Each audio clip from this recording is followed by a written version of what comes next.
chers téléspectateurs de Code 243. Nous avons une surprise pour vous et cette surprise.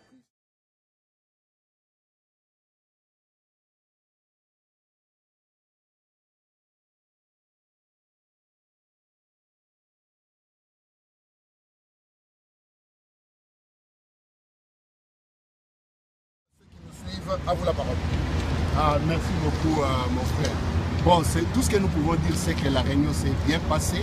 On nous a bien reçus. On était avec un grand nombre de Congolais et Congolaises. Et nous disons seulement à ceux qui nous entendent, qui nous suivent, c'est que les choses ne vont plus continuer comme elles sont au Congo. Ça, c'est le mot qu'on nous a donné. Ça, c'est la promesse qu'on nous a donnée. Non seulement à commencer avec celui qui est en train de diriger le Congo par défi, qu'on appelle Joseph Kabila, que nous connaissons comme Hippolyte Kanambe, mais aussi avec Paul Kagame au Rwanda et Yoweri Museveni en Ouganda. Les trois ont été le focus de notre entretien avec le département d'État, puisque la réunion a été off-record. Avec le département d'État, ça dit qu'il doit y avoir un changement au pays. Et nous savons, et nous leur avons fait comprendre que tout changement au pays passe par les changements au leadership à Kinshasa. C'est-à-dire que Hippolyte Kanambe doit partir avant qu'il y ait un changement quelconque. C'est le message que nous avons répété encore. Je crois qu'on nous a entendus. Donc voilà, en bref. Voilà, il vous l'a dit, je me tournais vers la droite pour un expert. Vous avez devisé, on vous a entendu. Avec émotion, l'Assemblée vous a écouté. Pour ceux qui vous suivent, quelle est votre lecture en tant qu'expert militaire? Eh bien, merci Jean-Marie. Nous étions bien reçus au département d'État. D'ailleurs, pour ce qui me concerne, c'est une première. Et j'étais vraiment satisfait car je ne m'attendais pas. La personne qui nous a reçus est une personne très importante. Et c'est ainsi que je me suis vraiment adressé à eux, franchement, en tant que technicien militaire.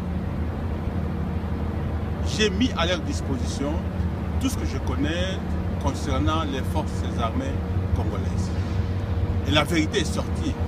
La vérité qui est sortie de ma bouche, je suis sûr et certain que cette vérité ne sera pas rejetée. Et je suis sûr et certain que les Américains que je connais bien vont agir. Alors c'est une réunion qui a été très importante pour cette délégation qui est avec moi ici. Et cette réunion ne sera jamais oubliée. C'est une réunion qui sera dans les annales de toutes nos rencontres ici aux États-Unis. Et nous sommes conscients. Nous sommes conscients que ceux qui nous ont reçus agiront. Merci. Je me tourne vers l'extrême gauche, à droite pour vous. Un acteur politique, parmi une délégation d'activistes. Quelle est votre lecture, M. Boulanga?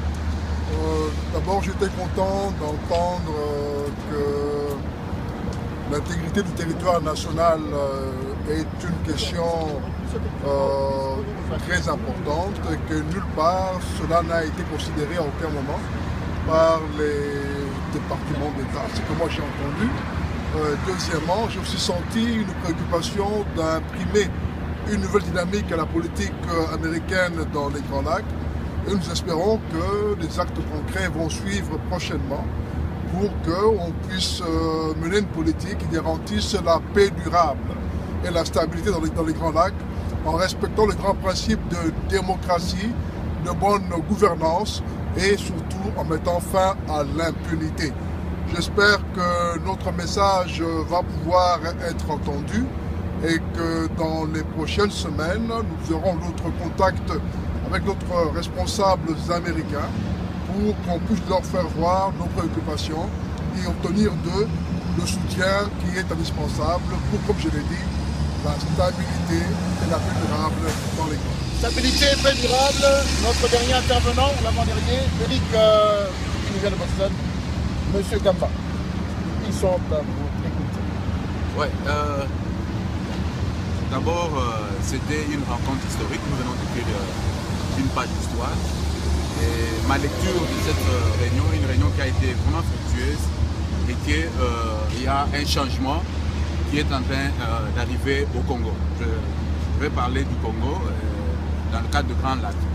Et pour traduire ce que mes compatriotes ont dit en termes clairs, ça veut dire qu'il n'y aura pas de troisième mandat, il n'y aura pas de changement de constitution, parce que les Américains savent ça. Donc je traduis ça en termes clairs, que tout le monde peut comprendre.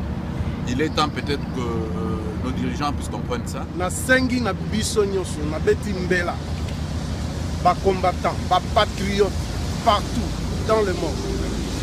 Donc continuer ba résistant, donc continuer kotia pression na biso pour kanambe mbula oyo. Il faut mabele wana et sanziye atika nde mabele ya bakoko na biso.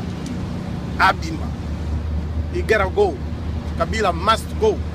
Thank you. Thank you. Je crois que pour le compte de code 243, nous avons eu des intervenants, mais il y a encore un dernier qui va intervenir tout à l'heure. Il vient de New York, qui a fait une remarquable intervention au cours de cette réunion, qui a été d'ailleurs ovationnée par et les Américains et tous les partenaires qui étaient dans la salle.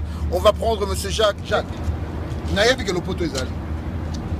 Mais M. Spabaranabi, ce on a un numéro d'abord, il faut contacter. Il y a des descendants voulus. Bazotala. Merci Abraham pour l'opportunité. Nenga Toloba. Donc, nous avons déjà au troisième abord. Donc, nous avons combattu tout, la résistance tout, partout. Tout le monde est Makaboussa na Paris. Tout le monde est en Belgique, en Baosala. Bana Londres, Nengetala. Pour les Japonais, à Washington, DC, les États-Unis, pour la lutte. Donc, on utilise les moyens aussi. On est là. Pour taper dans le bureau, nous sommes là. Donc, on continue. La signe a bien zali, mettons là là. Et encourager toi encore beaucoup plus. Toi avancer comme ça, tu pousses en moto du bas. Ta âme doit partir. Les gens dans sous, les gens ils comme ceux qui ont ok. Les gens ils comme une colonie na ok. Donc tous à la et puis ça sous ma carte mon cannabis. Et là on se bande des années bandeli. Ils appellent la soupe. Donc on a kanambe toujours bien. Muke azoki. Donc on a ngana loba ngala bandeko.